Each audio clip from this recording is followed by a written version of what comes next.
তো আমরা এবার চলে এলাম ফটোশপের জগতে।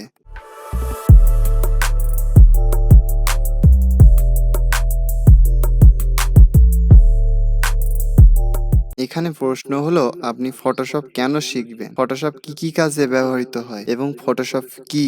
ফটোশপ শিখলে আপনি আপনার সৃজনশীলতাকে নতুন উচ্চতায় নিয়ে যেতে পারেন। চলুন দেখি কেন ফটোশপ শেখা আপনার জন্য গুরুত্বপূর্ণ হতে পারে। পেশাগত উন্নতি। যদি আপনি একজন ডিজাইনার, ফটোগ্রাফার এবং মার্কেটিং প্রফেশনাল হন, ফটোশপের দক্ষতা আপনাকে আপনার ক্যারিয়ারে এগিয়ে নিয়ে যেতে সাহায্য করবে। Digital art. ফটোশপের বিভিন্ন টুলস এবং ব্রাশ ব্যবহার করে আপনি অসাধারণ ডিজিটাল আর্ট তৈরি করতে পারবেন। ছবি সম্পাদনা। ফটোশপ দিয়ে আপনার ছবি কাটতে, রং করতে, রং পরিবর্তন করতে এবং বিভিন্ন ইফেক্ট যোগ করতে পারবেন। Graphics design. Logo, poster, banner এবং অন্যান্য গ্রাফিক্স সম্পাদনা ডিজিটাল ডিজাইন করতে ফটোশপ ব্যাপকভাবে ব্যবহৃত হয়। Web design. ওয়েবসাইটের লেআউট, ডিজাইন এবং অন্যান্য ওয়েব গ্রাফিক্স তৈরি করতে ফটোশপ খুবই কার্যকারী। ফটোশপ শিখে আপনি বিভিন্ন মার্কেট প্লেসে ব্যাপক পরিমাণ ইনকাম করতে পারবেন। ফটোশপ এমন একটা সফটওয়্যার যেটা সব ক্ষেত্রেই কাজে লাগে। আপনি যদি ডিজিটাল মার্কেটার হন তাহলেও আপনার ডিজাইন করতে কাজে লাগবে। আপনি যদি ভিডিও এডিটর হন তাহলেও আপনার ফটোশপ কাজে লাগবে থাম্বনেইল তৈরি করতে। আপনি যদি গ্রাফিক্স ডিজাইনার হন তাহলে তো 100% আপনার ফটোশপ কাজে লাগবে, কারণ ফটোশপ ছাড়া তো ডিজাইনার হতে পারবেন না। সো ফটোশপের থেকে বেস্ট ডিজাইন সফটওয়্যার আর নাই একটাও। সো আমরা এখন ফটোশপ সম্পর্কে কিছু জানবো। ফটোশপ একটি শক্তিশালী গ্রাফিক্স ডিজাইন এবং ছবি সম্পাদনা সফটওয়্যার। এটি অ্যাডোবি সিস্টেম দ্বারা তৈরি।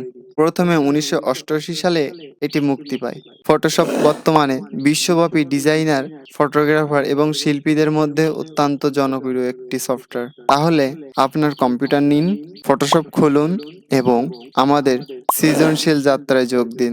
আপনি যদি চ্যানেলে নতুন হয়ে থাকেন, লাইক, সাবস্ক্রাইব এবং বেল আইকনে ক্লিক করতে ভুলবেন না, যেন আমার সর্বশেষ টিউটোরিয়ালগুলো আপনার কাছে পৌঁছায়। তো চলুন শুরু করি। আগে ফটোশপটি আমরা ওপেন করি। ফটোশপ আপনি যে কোনো ভার্সন ইউজ করতে পারেন। আসলে যত আপগ্রেড ভার্সন ইউজ করবেন তত আপগ্রেড ফিচার আপনি ভার্সনে পাবেন। তো যাদের লো কম্পিউটার, লো ল্যাপটপ, তাদের জন্য বেশি আপগ্রেড ব্যবহার করা প্রয়োজন নেই, কারণ তাতে ল্যাগ করবে অতিরিক্ত পরিমাণ। তখন আপনার কাজকে আর স্লো করে দেবে, আপনি সঠিকভাবে কাজ করতে পারবেন না। তো আমরা ফটোশপ ওপেন করলাম। এখন এই ওপেন নিউ, আপনারা যদি আমার premium pro tutorial series follow করে থাকেন তাহলে অবশ্যই বুঝতে পারতেছেন যে ওপেন মানে কি আর নিউ মানে কি।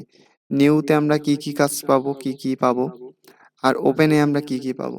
ওপেনটা হলো আমাদের আগে যদি কোনো প্রজেক্টে কাজ করা থাকে, যেমন এই যে আমার রিসেন্টলি দেখাচ্ছে প্রজেক্টগুলোতে আমার কাজ করা আছে। তো আপনাদের যদি এরকম কোনো রিসেন্টলি প্রজেক্টে কাজ করা থাকে তাহলে সেই প্রজেক্টগুলো এখানে দেখাবে।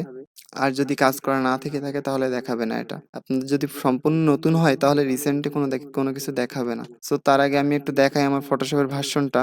আমি এখানে ফটোশপ 2023 ইউজ করছি। আপনারা চাইলে 24 ইউজ করতে পারেন কিংবা 23টা ইউজ করতে পারেন। আর যদি আপনাদের কাছে এটা না থেকে থাকে তাহলে অবশ্যই আমার কাছে নক করবেন, আমি ট্রাই করব দেওয়ার। কিভাবে এটি ক্র্যাক ভার্সন ইনস্টল করতে হয় সেসব আমি বিস্তারিত ভিডিওতে বলতে পারবো না, কারণ এটা ইউটিউব, এটাতে সমস্যা আছে।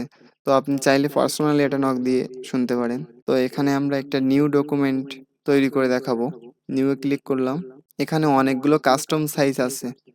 আপনাদের যে সাইজে কোনো কিছু তৈরি করতে চান সেই সাইজ এখান থেকে মেনটেন করে নেবেন। এখানে হাইট, এখানে হোয়াইট, সবকিছুই আছে। এখানে পিক্সেল, ইঞ্চি, এগুলো মূলত সাইজ। এখানে সবসময় RGBটাই ব্যবহার হয়। RGB হলো RGB, রেড, গ্রিন, ব্লু, 3 রকম রং দিয়ে রঙিন। RGB সম্পর্কে তো আমরা অনেকেই জানি। তো এই দুইটা অপশন হলো একটা, এটা দেখেই আপনারা বুঝতে পারতেছেন যে এই দুইটা অপশন কি। একটা হলো আমাদের কম্পিউটারে যেরকম ভাবে দেখায় স্ক্রিনটা, আর একটা হলো আমাদের মোবাইলে যেমন ভাবে দেখায় স্ক্রিনটা। সো আমাদের এটা সাইজের উপর নির্ভর করে। আমরা যদি কোনো ব্যানার ডিজাইন করতে যাই তাহলে অবশ্যই সাইজটা দেখে নেব যে কোন সাইজে আমরা ব্যানারটা ডিজাইন করব। আপনি যেটার জন্য ডিজাইন করবেন সেটার জন্য সাইজ সেখানে থাকবে। সো আমরা ডিফল্ট ফটোশপ সাইজ এটা ব্যবহার করি। এখানে আপনাদের বিভিন্ন আছে, যেমন এখানে ফটোশপের কিছু সাইজ দেওয়াই আছে ফটোর। এগুলো হলো ফটো সাইজ। এখানে প্রিন্ট সাইজ মানে আমরা দেখি যে প্রিন্টারের দোকানে বিভিন্ন প্রিন্ট করা হয়। সো এটা হলো প্রিন্ট সাইজ। এখান থেকে আপনি বেশিরভাগ ক্ষেত্রেই A4 সাইজ ব্যবহৃত হয়। এটা হলো প্রিন্ট সাইজ, এটা আপনারা বুঝতে পারতেছেন। এটা আর্ট অ্যান্ড ইলাস্ট্রেশন। এটা হলো ওয়েব। এটা মোবাইল ডিভাইসের জন্য। ফিল্ম অ্যান্ড ভিডিও, এখান থেকে ভিডিও তৈরি। সো এটা আমরা আস্তে আস্তে পরবর্তীতে শিখব। সো আপনারা এটা ঘুটে ঘুটে দেখবেন যে এখানে কোন সাইজ আপনার প্রয়োজন, সেই সাইজ অনুযায়ী আপনি এখানে সিলেক্ট করে নেবেন। সো এখান থেকে আপনি কাস্টম সাইজও দিয়ে দিতে পারেন, কোন সাইজে আপনার প্রয়োজন। এটা রেজুলেশন আপনি এখান থেকে সিলেক্ট করে দিতে পারেন, হোয়াইট দিয়ে দিতে পারেন। এখানে আপনি যদি কালার চান সেটাও দিয়ে দিতে পারেন, ব্যাকগ্রাউন্ডে আপনি কি কালার চান এটা সিলেক্ট করেও দিতে পারেন এখান থেকে। তো আমরা এবার ফটোশপ কিভাবে কাজ করে এটা নিয়ে বিস্তারিত জানবো। ফটোশপ মূলত কাজ করে পিক্সেল নিয়ে। তো আমি যদি একটা কোনো কিছু এখানে এড করি, সাধারণত আমি একটা বক্স আঁকলাম। এই বক্সটা যদি আমি জুম করি, এখানে আমার ঘর আকারে শো করতেছে। এই ঘরগুলো হলো এক একটা পিক্সেল। এখানে যদি আমরা কোনো ছবিও ইনপুট করি তাহলে সেমটাই দেখাবে। তো আমি যদি কোনো ছবি ইনপুট করি, সো আপনাদের দেখানোর জন্য আমি একটা ছবি ইনপুট করলাম।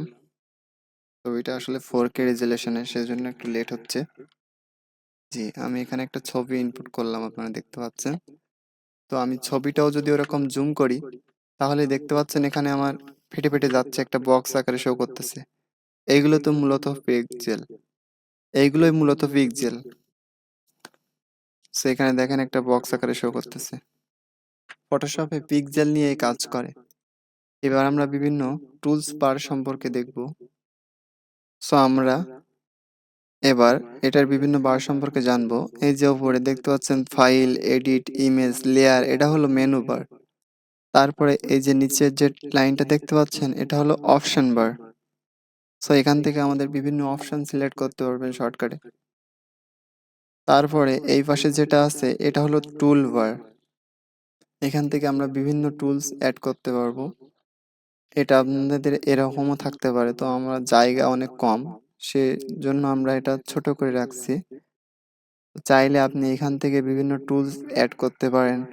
আপনার যদি এতগুলো টুলস না থেকে থাকে তাহলে এখান থেকে রাইট ক্লিক দিবেন মাউসের, দিয়ে এখান থেকে আপনাদের যে টুলসগুলো প্রয়োজন সেগুলো আপনি এখান থেকে ড্র্যাগ করে নিয়ে আসতে পারেন, অথবা এখান থেকে সিলেক্ট করে করে নিয়েও কাজ করতে পারেন। ড্র্যাগ করে নিয়ে আসার জন্য আপনাকে বড় করতে হবে প্রথমে, তারপরে এটা সিলেক্ট করতে হবে। তো আমার যেগুলো প্রয়োজন হয় বেশিরভাগ ক্ষেত্রে আমি সেইগুলো এখানে ইউজ করি। তারপরে এই যেটা দেখতেছেন এটা হলো ওয়ার্ক এরিয়া। আমরা যতগুলো কাজ করব এখানে সেগুলো শো করবে, আমাদের ফুল কাজটাই এখানে শো করবে। আমরা যেমন প্রিমিয়াম প্রোতে দেখছিলাম প্রোগ্রাম মনিটর, সেরকম ফটোশপে এটা হলো ওয়ার্ক এরিয়া। ফটোশপে যে কাজটা এখানে হয় অ্যাডোবি প্রিমিয়াম প্রোতে সেই কাজটা প্রোগ্রাম মনিটরে হয়। তারপরে এই সাইডটা হচ্ছে প্যানেল। এখান থেকে আপনারা বড় ছোট করে রাখতে পারেন প্যানেলগুলো। এগুলো আপনি টেনে এনে এভাবেও রাখতে পারেন যে কোনো জায়গায়, আবার ওখানে গিয়ে ছেড়েও দিতে পারেন। সো এটা হলো প্যানেল। আপনাদের জন্য, আপনাদের যদি এগুলো না থেকে থাকে তাহলে অবশ্যই এখান থেকে উইন্ডোজে গিয়ে এগুলো অন করে নেবেন। এখান থেকে সবকিছু আছে আপনাদের যেটা প্রয়োজন, বা আস্তে আস্তে আমরা যেগুলো দেখব সেগুলো এখান থেকে অন করে নেবেন। এবং যেমন আমার হিস্টোরি দরকার হলে আমি হিস্টোরিতে ক্লিক করলে আমার হিস্টোরি চলে আসলো। এটা যদি আমার ওখানে না রাখতে চাই, সাইডে রাখতে চাই, আমি এখান থেকে সাইডে রেখে দিলাম। আমি যে যে কাজগুলো করছি সেগুলো এখানে হিস্টোরিতে যোগ হয়ে গেছে। দেখতে পাচ্ছেন আপনারা, চাইলে আপনি এখান থেকে আগেরগুলো দেখতে পারেন যে আপনি কি কি কাজ করেছেন, সবগুলো এখানে শো করবে। সো ক্লোজ করে দিলাম ওটা আমার যদি প্রয়োজন না হয়। এখানে দেখেন আমার যে আমি যে কথাটা বলছিলাম RGB, এখানে সেটা শো করতেছে। RGB রেড, গ্রিন, ব্লু, তিনটাই আমার শো করতেছে। আমি যদি একটা একটা করে বন্ধ করে দেখি তাহলে দেখতে পাচ্ছেন এখানে পরিবর্তন হচ্ছে আমার ওয়ার্ক এরিয়াতে। আমি যদি এখানে রেড অফ করে দেই তাহলে আমার গ্রিন আর ব্লুটাই শো করতেছে। সো এটা আমার গ্রিন হয়ে গেছে। এখানে আমি গ্রিনটাও অফ করে দিলে শুধুমাত্র ব্লুটা অন আছে। সো RGB সম্পর্কে আপনারা বুঝতে পারলেন। এখানে লেয়ার, আমি কোন কোন লেয়ার নিব, কোন কোন লেয়ারে কাজ করব, এগুলো এগুলো পরে বিস্তারিত আরো জানবো। এখন বেসিক আপনাদের শুধুমাত্র ধারণাটা দেখিয়ে দিচ্ছি যে কি এটা, এগুলা। এখান থেকে নিউ লেয়ার, এখান থেকে নিউ লেয়ার, আবার ডিলিট লেয়ার, সবকিছু এখানে আছে। আপনাদের একটা টিপস বলি, আপনারা দেখতে পাচ্ছেন প্রতিটা লেখার পাশে একটা শর্টকাট লেখা আছে, যেমন নিউ Ctrl+N, ওপেন Ctrl+O।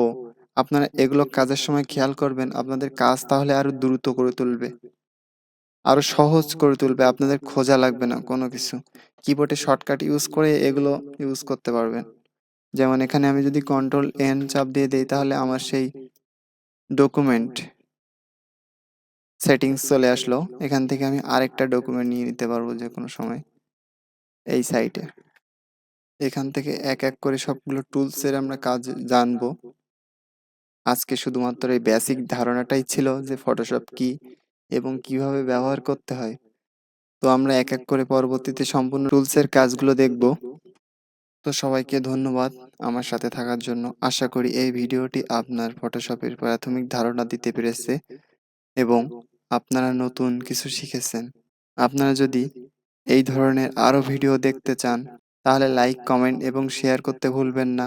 আর অবশ্যই আমার চ্যানেলটি সাবস্ক্রাইব করুন এবং বেল আইকনে ক্লিক করুন, যাতে নতুন ভিডিও আপলোড হলে আপনার নোটিফিকেশন পেতে পারেন। আপনাদের যদি কোনো প্রশ্ন থাকে বা কোনো নির্দিষ্ট টপিক নিয়ে ভিডিও চান তাহলে নিচে কমেন্ট সেকশনে জানাতে পারেন। আমি চেষ্টা করব এই বিষয়গুলি নিয়ে ভিডিও তৈরি করতে। তাহলে আজকের মতো এখানেই শেষ করছি। সবাই ভালো থাকবেন, সুস্থ থাকবেন এবং ক্রিয়েটিভ থাকবেন। আবার দেখা হবে পরবর্তী ভিডিওতে।